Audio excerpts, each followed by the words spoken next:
Hello সবাইকে, তো welcome back to my Shivratri blog. জানি পোস্ট করতে একটু লেট হয়ে গেল। তো শিবরাত্রির দিন আমি ডালা সাজিয়ে চলে গেছিলাম আমাদের এখানে শিবদুয়ারে পুরীতে। তো এটা আমার বিয়ের সেকেন্ড শিবরাত্রি। আর আমরা দেখো এখানে অনেকক্ষণ ধরে লাইনে কিন্তু দাঁড়িয়ে আছে।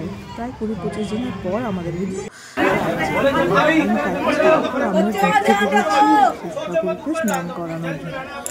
কিন্তু এমন অবস্থা ছিল ভালোভাবে ভিডিও নিতে পারিনি। তারপর আমার ভয় গেছে জলে, আমার বড় জল তো ওর ভিডিওটা আমি নিতে পেরেছি, কিন্তু আমার নিতে পারিনি, এত ভিড় ছিল আর ও করতেও পারেনি। তারপর এখানে জল ঢল ঢেলে তারপর আমরা ঘরে গিয়েছিলাম, কারণ আমি আর বর এসেছিলাম ঘুরতে। শাশুড়িমা তখনও আসেনি, তখন আবার শাশুড়িমাকে নিয়ে আবার জল ঢেলতে গেছিলাম।